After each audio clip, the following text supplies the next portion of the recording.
It is late, the room is quiet, your body is exhausted, yet your mind refuses to shut down, not because anything is happening right now, but because something already happened. A conversation, a message, a look, a moment that should be over by now, yet it keeps returning, replaying itself again and again, as if your brain is trapped on repeat, and you already know that thinking about it will not change the outcome.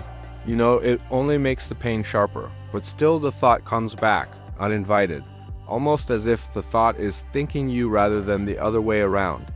This is not simply overthinking, this is obsession, and to understand why it happens, you have to understand that obsession did not begin as a weakness or a flaw. It began as a form of protection long before modern life. The human mind survived by remembering danger, by replaying what went wrong so it would not happen again. The mind that noticed threats and returned to them was the mind that stayed alive, and that ancient system still operates inside you today, even though the threats have changed. Now the dangers are emotional rather than physical, but your nervous system reacts as if they are the same.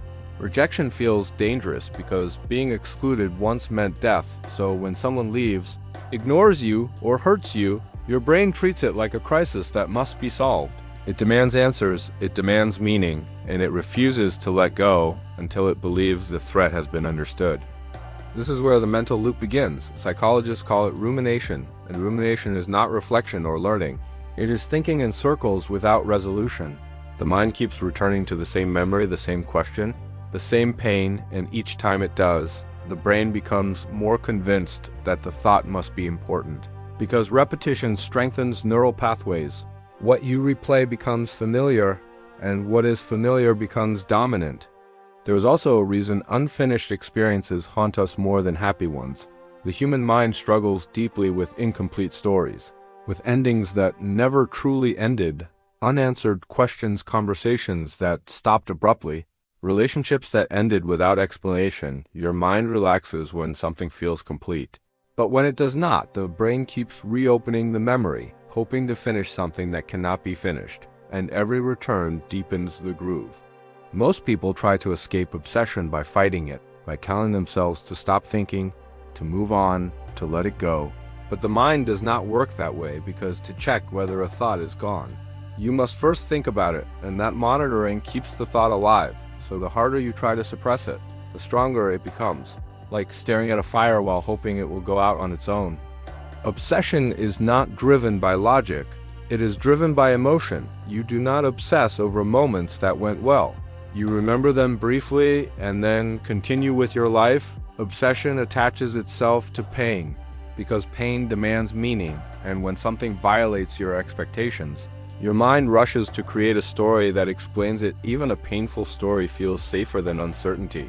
So the mind fills the gaps with self-blame, with harsh conclusions, with explanations that hurt, but at least feel certain. But here is what the mind resists accepting. Some things will never make sense. Some people will never explain themselves. Some endings will never have clear reasons. And uncertainty is something obsession cannot tolerate, so it keeps thinking, analyzing, replaying, hoping that if it tries long enough, clarity will finally appear. Modern life makes this even harder because you have constant access to the very thing you are trying to release. You can check their profile, reread old messages, compare your life to theirs in real time. Every glance reopens the wound, and the brain was never designed for this level of emotional exposure. Yet some people do break free, not because they eliminate intrusive thoughts, but because they change how they respond to them.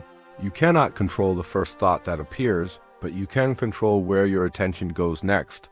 And this ability to observe the mind without becoming trapped in it is what psychologists call metacognition. When you notice the loop instead of fighting it, when you quietly name it, distance is created, and in that distance, choice becomes possible. Obsession lives in the past and the future. It replays what already happened and imagines what could have been. It cannot survive in the present moment, so each time you gently bring your attention back to what is happening now, you weaken the loop, not through force, but through repetition, slowly building new pathways that no longer lead back to the same pain. Often, the obsession is not truly about the person or the event at all. It is about what the experience touched inside you. A breakup may reopen an old wound around abandonment.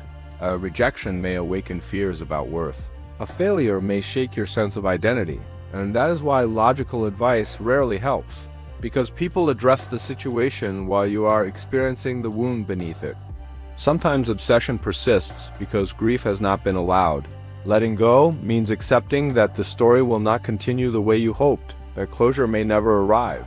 Obsession keeps the door open, grief closes it, and closing it feels terrifying. But healing requires allowing the loss to be real. Obsession can also be a subtle form of avoidance, because as long as your attention is trapped in the past, you do not have to face the uncertainty of the present. It feels active. It feels like you are doing something, even when nothing is actually changing.